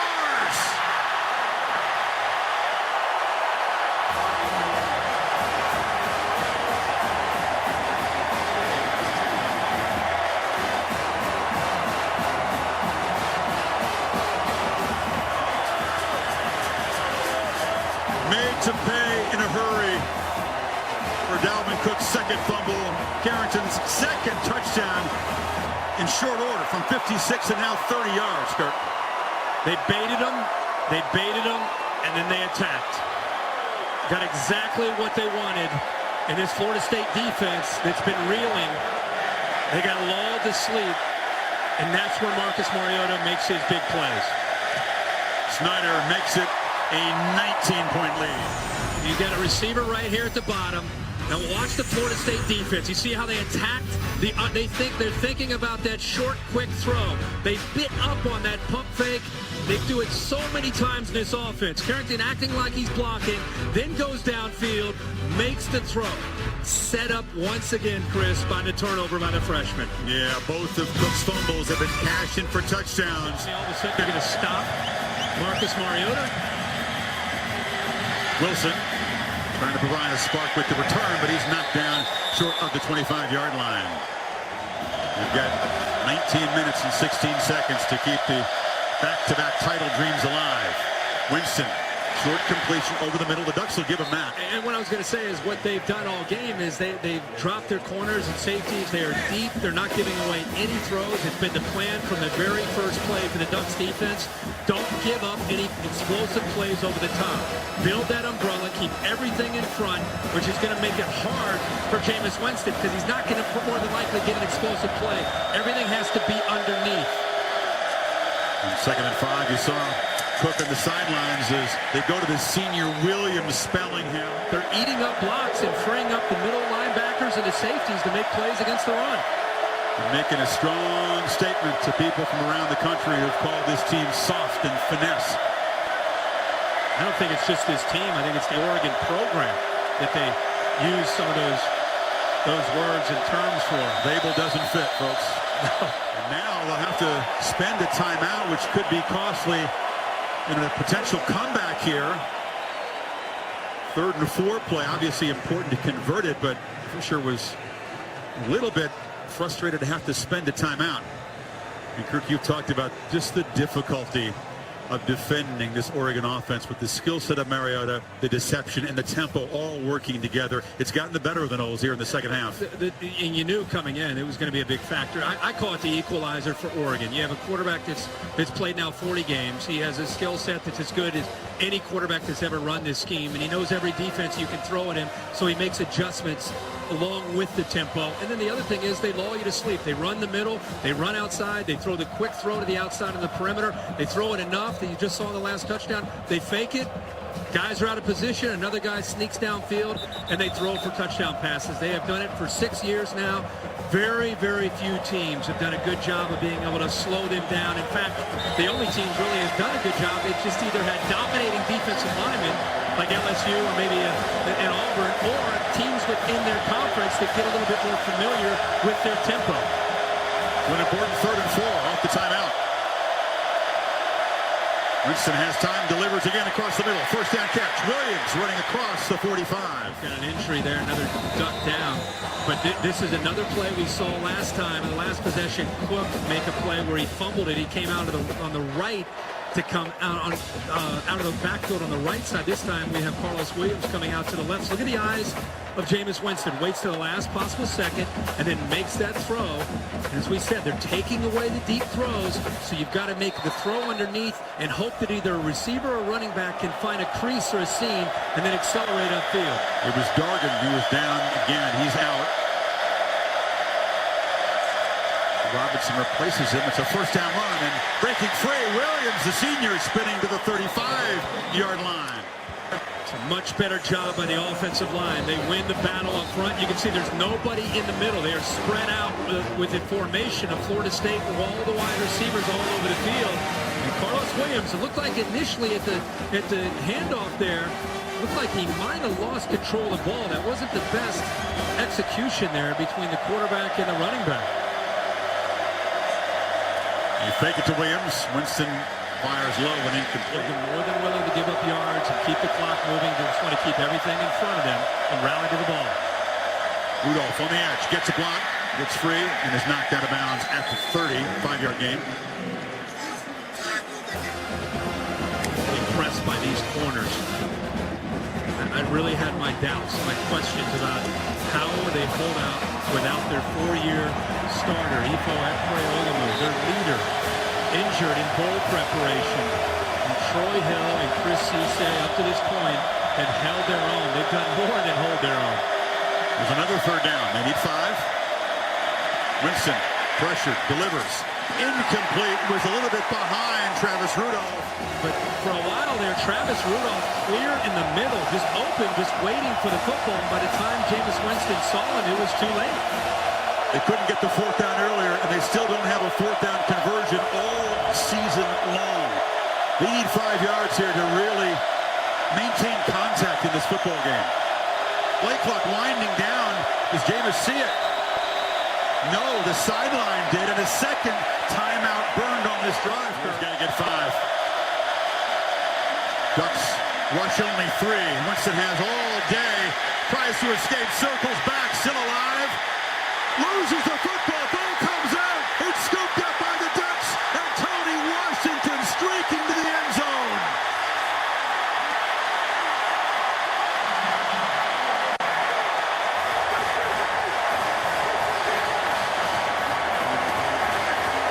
Is that the Ducks' dagger?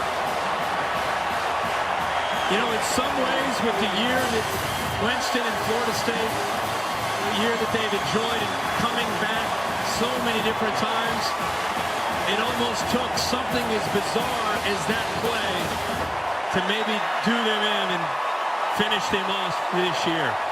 He circled, he stayed alive forever, stumbled, finally just dropped the ball, and Tony Washington, most experienced guy on that defense, in his 29th start, adds to what's been a terrific game for him. And Schneider has the extra point blocked. There's a scrum there, and they'll blow it dead. The lead stays at 25. This was, again, great coverage by Oregon. They took away all of his reads early. He's trying to keep this play alive, and as he starts to scramble around, Carlos Williams was there to break free, but it's very tough to see him. And how about Tony Washington? He's the one, he left Carlos Williams in coverage to get pressure. And when he did, Jameis Winston just trying to keep the play alive, just fighting and struggling to try to make something happen. That's the third fumble recovery of the season for Washington. He made a big sack to clinch a win over Washington State. He's been a clutch player. Mariota says, we're up by 25. Jameis falls into a deeper hole. One that can all seem unlikely to escape. Nothing's impossible with this team. They've not been up against it like this.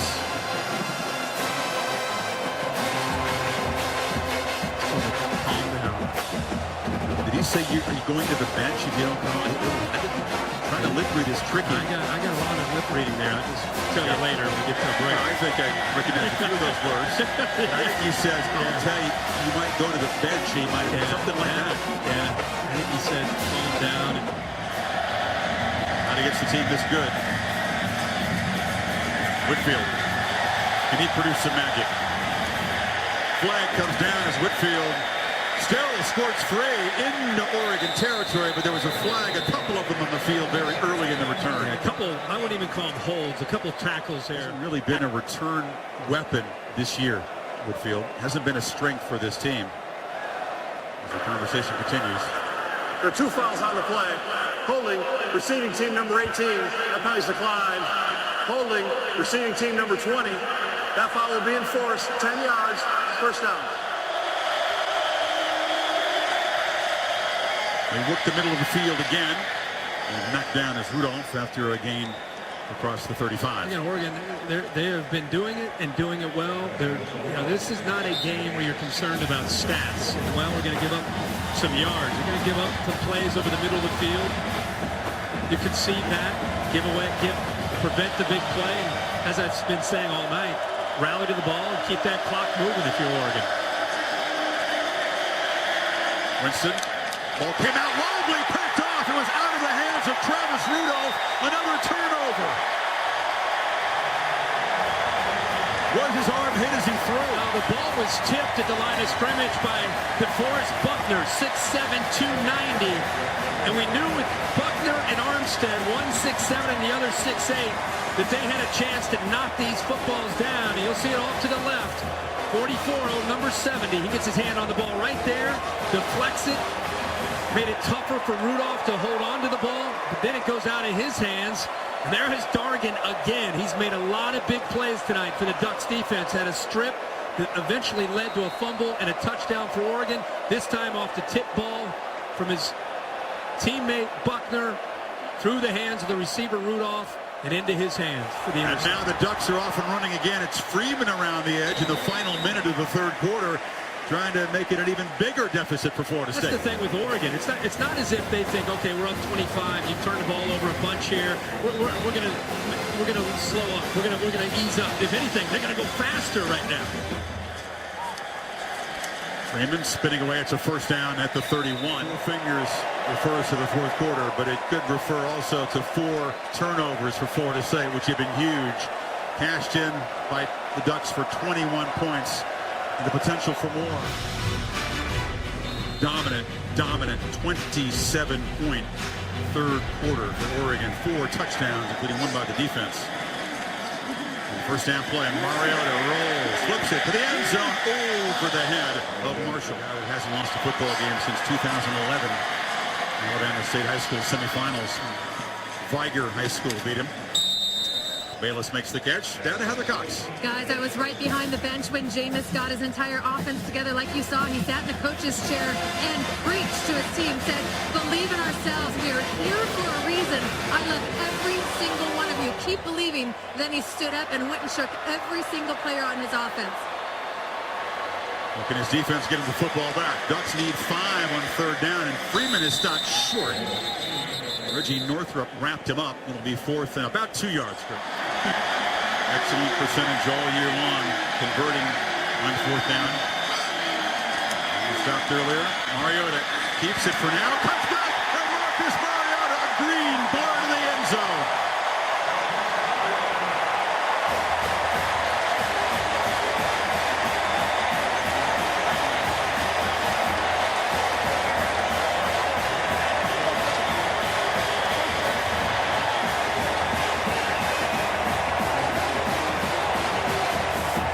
Ducks hang half 100 plus 1 of the defending champs. Watch Casher. He's in position to make the play.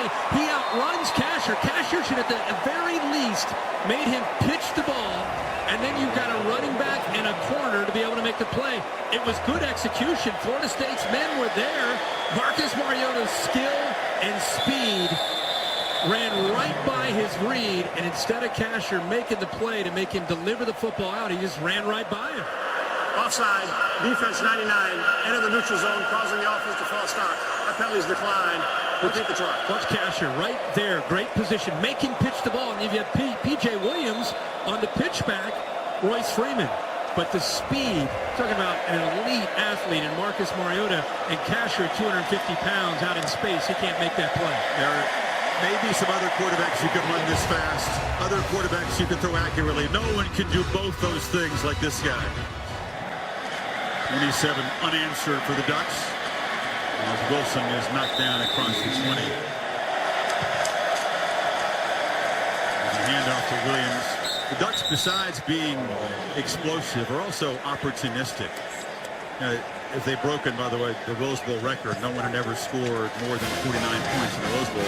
Really allowed all season long 12 points after the rare turnovers. They got about a 10-to-1 ratio, converting more than 120 points off opponents' takeaways. Incredible. I think stats in the game. I think the turnovers fit into their offensive attack mode. They get a turnover, change the momentum, boom. They turn up the accelerator. Over the middle, into traffic, catch made. First down across the 40-yard line. It's Green. Can't help but think, and you're looking over this stadium, about a turning point in their season for Oregon when they had lost on a Thursday night to Arizona at home. A lot of people thought, oh, this Oregon team may be in trouble, even though it's Mariota's maybe his last year. And a week later, they came into this stadium to play UCLA and won decisively, and they have not looked back since, winning 8 straight. That's a great point. The game was October 11th. They led 42-10 over the Bruins for a couple of late touchdowns. Winston, a lot of time. And the catch made. Wilson trying to break free. Lost the ball again. And the Ducks have it. Another turnover. The 5th. The 5th in less than 18 minutes. Unbelievable. I don't know if I've ever seen anything like this. And it's almost become contagious for Florida State. Wilson, who has come on this year as a sophomore, great protection. Wilson's there right away. The ball gets a little bit away from his body. These Oregon defenders are coming in trying to knock that football loose. That's exactly what they did again. Well taught. Give Don Pelham, the defensive coordinator, a lot of credit for having these Ducks in attack mode. They don't give up on plays. They've given up some yards, but a lot of times they're knocking that ball loose after they give up the yards. Tyson Coleman recovered that, Kirk. Malone was in there again, forcing it. And now Tyner breaking free, and Thomas Tyner pinballing down near the 40-yard line. Ducks trying to really pour it on now. Now the Florida State will is being challenged. In fact, it's starting to crack. And when your will starts to crack, you start to become a poor tackler. Worst team in the world to play when your will is cracking in the defense. Yeah, because they're still in the same. They have the same mindset they had at the first snap of this game. They're not interested in 52 being a Rose Bowl record. They're executing. They're just executing. Scott Frost calls down the plays. They get it out there and use their tempo, and they're trying to put more points on the board. Junior linebacker Reggie Northrup being helped off. 29th 50-point game since Helfrich became offensive coordinator. It was under Kelly, who obviously called the plays when he was here. Helfrich underappreciated. You look at the other coaches in this Final Four playoff bracket. Saban, Urban Meyer, Jimbo Fisher. This guy makes about a third of what those guys make so far. He's the most underpaid coach in America, says Jake Fisher, his left tackle. And you know who the happiest guy is? His agent. he's about to second happiest. Mark, yeah, you're right. He deserves it. He will get, they've said, a raise. Pay these assistants too. Pay them all. Got to do it. Market value, right? Time they have been in a hurry all afternoon. Tyner. Yeah, because I'm going to tell you something. Thomas Tyner, not only tonight, but next week, it's going to be fun to watch with him running the football the way he is. This is great. Medford, Oregon. He went to Austria, a player coach for the Vienna Vikings. Helfrich said he wanted to go to medical school. All of a sudden, you get him sitting coaching. You saw the brief. He's in Colorado, comes here, named the head coach, and a lot of folks outside of the Pac-12 said, who? Who's replacing Chip Kelly?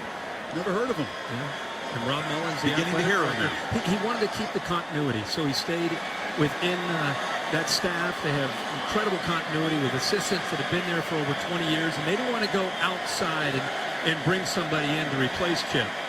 Obviously, it's worked out pretty well for him. Tyner has a first down and more. Lowers the head down near the 20. That's a great point, Kirk. The consistency on this staff. You got 3 assistants that have been in Eugene more than 2 decades.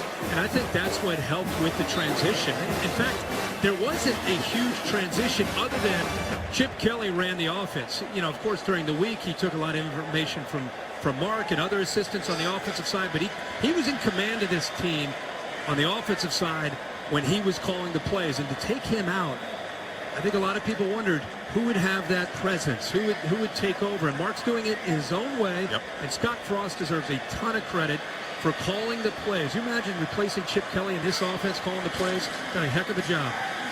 Big shoes to fill, and Tyner cuts loose. Thomas Tyner to the end zone for a second time.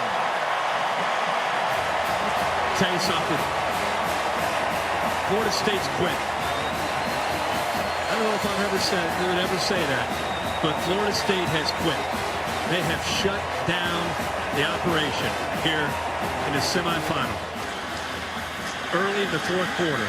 Tyner reaching that very same end zone here in the Rose Bowl where the late game heroics won him a championship a year ago.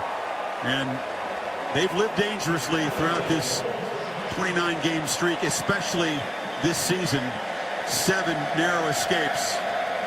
But you're exactly right. The streak will die with a resounding defeat at the hands of the Oregon Ducks, who are closing in on the championship game up by 39. Whitfield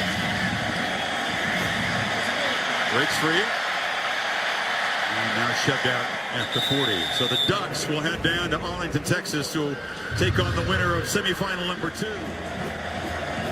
Mario Pender is the tailback behind Winston for the first time tonight. Will Fisher just run the ball and get out of here before further damage is created? Winston fires. A miscommunication. Leary was held up. It'll be 3rd and long. For me, I know there have been a lot of distractions and a lot of things off the field. He's trying to keep Nick O'Leary in this game. He wants him to keep playing hard. But I'll always remember and respect his competitive spirit and how he rubbed off on his team. When this team faced adversity, they felt like they could always come back with number 5 as their leader, with number 5 out there. And that's a powerful thing to have when your entire team, not just the offense, but the defense, leads off of belief in who you are. And that's what I'll remember about him. Winston delivers high, incomplete. Another pass off the hands of a Knowles receiver. That was Travis to begin this 3rd quarter. Had to be filled with confidence and belief for success in so many situations. And then the fumbles began, and belief began to bleed away. This is an 18-13 game at halftime. 18-13, and they had the ball to start the second half. Marcus Mariota, no curtain call, but he'll sit out the rest of this game, replaced by Jeff Locke. Marcus pouring forth those emotions, the pride of being the first Hawaiian to win the Heisman Trophy, Kurt. As they hand the ball off to Kenny Bassett. Went home to Hawaii, pretty exhausted. It rained, didn't get to the beach as much as he hoped. Stayed inside because everyone in Hawaii wanted a piece of his time and to shake his hand and congratulate him. Absolutely, like this man right here. Exactly. It's not a bad. You don't see that every day. Check out. Thanked in the speech at the Heisman. Phil Knight, CEO of Nike, just hanging out over there. It's not a bad deal. And of course, Phil and Penny Knight, benefactors of this Oregon athletic program in a huge way. Winston trying to compose himself. We knew that one quarterback's college career was going to almost certainly end on this field, and one's extend to an even bigger game. President Obama, like Mariota, a native-born Hawaiian, had this to say: as good a young man as he is an athlete, fun to watch all of Hawaii, root for his success. Now, St. Louis, Marcus High School, was the president's alma mater's rival. Punaha's a powerhouse in Honolulu as well. They said let that slide. Yeah, let it slide. Great. I've had the good fortune of covering the Hula Bowl and been to Hawaii a number of times, and I know how proud the folks over there are of Marcus, like they are all the players that come from the islands and play college football, but especially when you win the grand prize. Locke trying to convert, and it is Bassett breaking free. Mariota was talking about his 4 days of rest in Hawaii and how excited the postman was when he brought this big, heavy package to the Mariota household, thinking maybe this might be the Heisman I'm delivering. Bassett again. It was not. It was one of the other trophies that Marcus has won, but he better have a big trophy case. Super Mariota living up to his nickname, Kirk. 26 of 36 today, 338, 2 touchdowns, a lot of coins. A lot of coins and a big coin waiting for him in Arlington next week. That would be the 8th world, I believe, next week if you clear Arlington. Who's playing the role of Luigi in this drama? That's right. We don't know. There's a fumble on the exchange, and that's a turnover for Oregon as Eric Nani recovers it. A smile from Bassett, who coughed it up. So with 6:28 to go, Knowles get the football back. Fought for in Arlington, Texas, 11 nights from now. We'll be down there at AT&T Stadium, Oregon, awaiting the winner of semifinal number 2, Alabama and Ohio State. As the Knowles take over following the fumble. Kirk, want to get your take on that football game. Cardell Jones' second start. You see Winston on the sidelines. Apparently his evening ended in all likelihood his college career. The decision day is January 15th. But now with this loss, he'll begin to immediately plot and plan. And one would presume And he'll enter the draft. He's a redshirt sophomore. Sean McGuire, who filled in for Winston and helped his team beat Clemson in that overtime game, is in the position now. Yeah, really that was his main opportunity. You know, he's only had 2 pass attempts since that Clemson game. Third down play.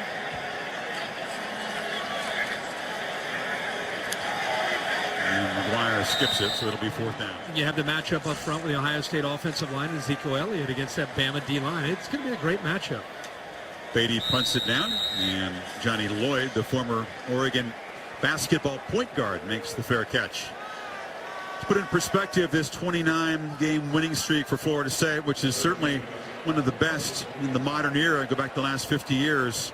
It's Miami's streak, 2000-2001, which includes a championship that they won on this field in a rout over Nebraska. A tremendously talented team that many Oregon fans had hoped they would face in this setting. BCS formula gave the edge to Nebraska. USC with that 34-game streak. Knowles so dominant a year ago. Tested really only here in the championship game. Tested so frequently this season, able to pass every test until this one.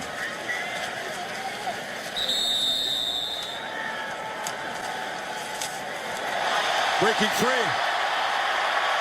Benoit. They're just running the football, and then, you know, they're trying to work a little bit of clock, but you're going up against this Knowles defense that's again emotionally spent. You know, they have been on their heels most of this game against the tempo and against the different looks, and when you start to lose your edge defensively, you start to either have poor tackling or poor fits. For the Ducks, Kirk, they already have 10 more points than any team that ever scored before. And now the record for yards, 641 after that 1-yard gain. Yeah, their fans want another touchdown. They're cheering. They want another touchdown. They want to get over 60 points. Incredible to think. Who woke up today on a new year thinking that Oregon's going to score potentially over 60 points playing Florida State? Benoit again. Stopped in midfield. Sean Green, one of the great receiving careers ever at Florida State. And career will end here tonight. Yeah, the Ducks scored that first possession they had in the third quarter. Then the Cook turnover. Then that avalanche began, and they couldn't reverse it. Yeah, and whoever plays them next week, it's not just dealing with Mariota and the tempo and all that. And they've had this since Chip Kelly was there as the head coach. It happens fast. It is like an avalanche. You're hanging around, and the margin of error is so slight. In the blink of an eye, it's touchdown, turnover, touchdown, and you look up. Michigan State, they went through that this year when they went out to Eugene. They hung around for 2.5 quarters. Midway through the third quarter, Oregon scored like 28 unanswered. Boom, just like that. Look up at the scoreboard, and there's a blowout. Oh, yep. It was a 21-zip run to end the game against Stanford as well. Yeah. So whoever plays them next week, you better avoid those runs of momentum that Oregon can get on. Marcus Mariota has been in command. He had the one throw that sailed on him that was a surprise before the half. Florida State wasn't able to capitalize on that interception, but boy, he has just been, it's like the game's moving in slow motion for him. He's moving at warp speed, snapping the ball every 12 seconds, and the defense it's literally like they're in slow motion.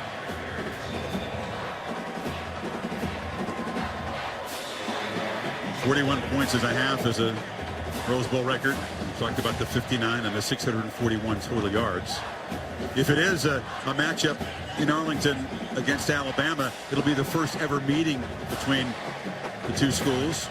Ducks are 0-8 against Ohio State. They faced the Buckeyes, lost here in the Rose Bowl about 5 years ago. Yeah, I love that shot of him over there just being one of the guys. That's his sanctuary. Not so much answering questions at the post-game presser today, but right there being one of the guys. He's not the guy, even though all of us on the outside, he's the guy. He's one of the guys, and that's a really neat thing about Marcus Mariota, and it's why his teammates genuinely love this man as their leader. He's grown as a leader, too. They've asked him to be more vocal and more engaging, and he certainly has been. It's a different leadership style. You don't always see it in front of the cameras. I totally agree. It's historic, and part of it is that it won't quite feel the same winning this game, where you can walk out and savor it and begin to think about the offseason. You begin to think about the Crimson Tide of the Buckeyes. Yeah. Alabama favored for a reason over Ohio State. Experts made Oregon a favorite here, and that raised some eyebrows, but this was a resounding statement by the entire Ducks organization. A 39-point victory. Maybe this isn't. You got to save the water potentially for the next one. Victory formation. 34 unanswered points to turn a close game into a beatdown. And the Seminoles head for the locker room. Not many of them heading to midfield to shake hands.